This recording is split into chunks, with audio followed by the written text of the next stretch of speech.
Bonjour les amis, bonjour les copains, les copines, c'est Tata Judith et Tata Sidonie. On va faire un petit vidéo pour les chéris qui nous fait souffrir et ils profitent de la crise. Sidonie? Toi-même, tu commences. Moi je commence comment? Bon, pour les hommes, je vois les hommes aussi profitent un peu de l'histoire de la crise. Bon, quand même, il y a la crise aussi. Non. Judith, si je dis que non, les hommes, il y a la crise. Ce qui est sûr, la crise s'est ajoutée sur aujourd'hui. On va parler précisément pour les hommes qui sont insatisfaits dans leur maison, avec leur conjoint, avec leur femme.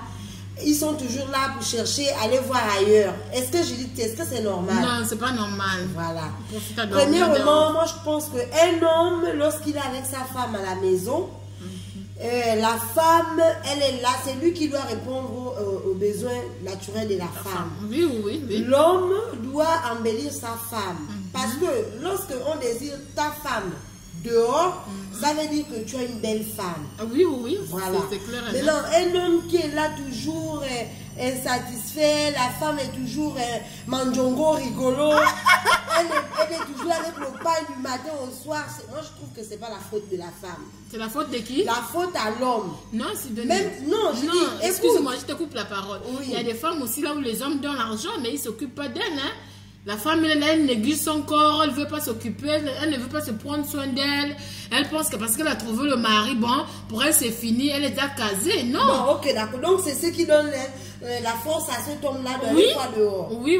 Parce malheureusement, je dirais non. Moi, je t'écoute. Non, mais parce que quand elle arrive chez l'ami ou bien un collègue du travail, elle arrive sa femme, elle est bien pomponnée, du rouge à lèvres, du brouillon à lèvres, le vernis ne manque pas et les cheveux sont bien faits. D'accord, ok, d'accord. Ça, je suis d'accord avec toi. Je vais épouser ton idée.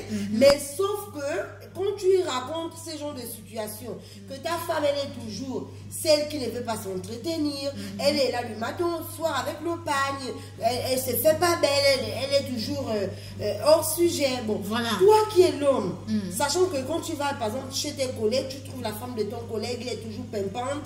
Mais je pense que c'est à travers la femme de ton collègue que tu tires une leçon.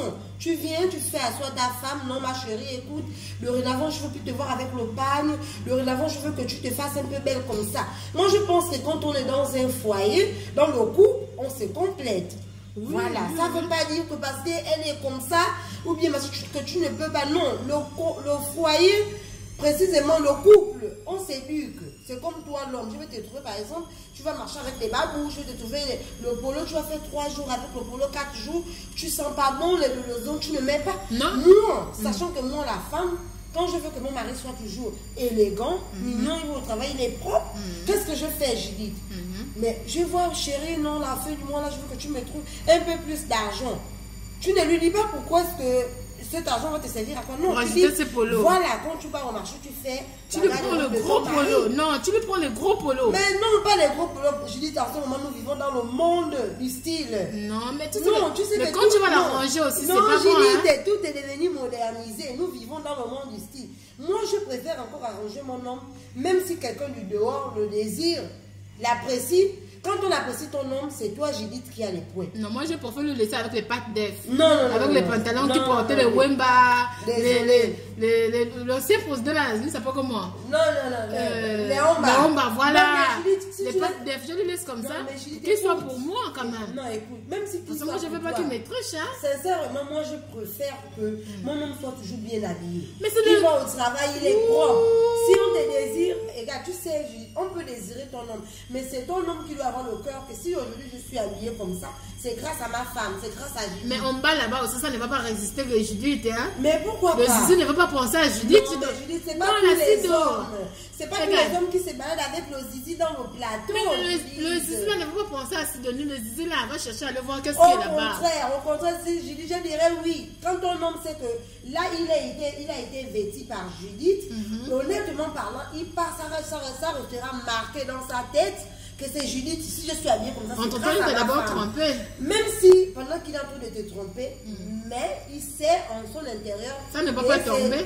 Si c'est dans le trou là-bas, ça ne va pas tomber, ma chérie. Tomber comment, Judith? Mais dès qu'il prend sa sortie, ça ne va pas tomber. Si c'est déjà debout, là, ça ne tombe pas. Non, mais je lui dis, il faut comprendre aussi une chose, que l'homme en petite âge, parce que l'homme en grand âge, c'est y compris la femme. Oui. Mais en petit âge, il faut comprendre une chose, que l'homme reste l'homme. L'homme reste l'homme. Tu ne peux pas contrôler ton homme au point où il ne doit pas aller faire une bêtise dehors. Ça, c'est impossible. Dis encore peut-être que ce que tu peux faire, c'est de faire en sorte qu'il se préserve. Il peut aller avec les autres, les femmes, mais en se préservant, parce qu'aujourd'hui nous vivons un monde de maladies. Pour éviter qu'il t'amène une telle maladie dans la maison et voilà comment tu vas commencer à souffrir pour s'occuper de lui. Mais à dire qu'au point où tu vas contrôler le sexe de ton homme qui ne doit pas aller faire les bêtises, ça Judith, moi je pense que le règlement intérieur du travail dit c'est de 7h30 à 15h. Il y a une pause, Judith, avant 15h. Oui, tu vois que pendant cette pause, il est capable d'aller faire ce qu'il veut. Et quand il vient à la maison, c'est pas écrit sur son fond que Judith, je suis allée faire les rapports quelque part.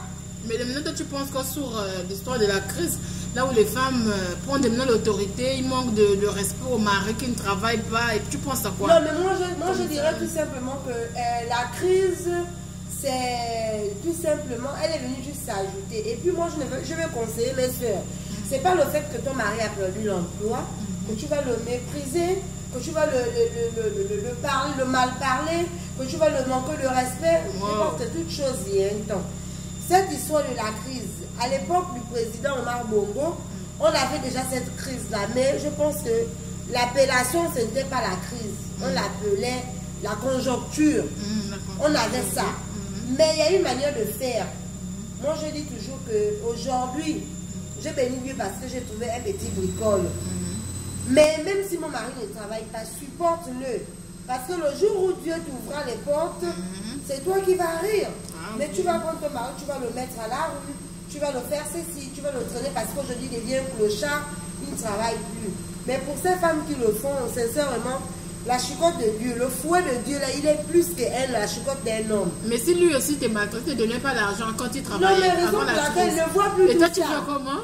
Non, je dis, ne vois plus ça. Parce que quand tu vois ça, le fait qu'il t'ait maltraité auparavant, là maintenant, c'est toi qui prends son fardeau. Laisse-le. Laisse-le. J'espère que le fait qu'il ne travaille plus, la conscience lui reproche que, ah, putain, auparavant, je maltraitais Judith. Je lui faisais comme ça. Mais aujourd'hui, c'est Judith qui me supporte avec mon chômage. Mes frères, mes soeurs, surtout précisément mes soeurs gabonaises, évitons de maltraiter les hommes qui sont maintenant au chômage. Si tu aimes ton homme, supporte-le avec son chômage. Si tu ne l'aimes pas aussi, il est mieux que vous vous séparez dans l'amiable, au lieu que vous vous séparez en queue de poisson. Vous payez le calcif, n'oubliez pas. Payez vos maris les caleçons, habillez vos maris, lavez là-bas, le parfum, l'odorant. C'est mieux que rien, parce que moi, je n'aimerais pas partager mon mari. Mon mari reste mon mari. Je l'aime, je l'adore, je le supporte avec tous ses caprices. C'est mon homme. De toutes les façons, Tassido, j'interviens en faveur de toutes les femmes et tous les hommes. Tu viens, au revoir, bisous, bisous.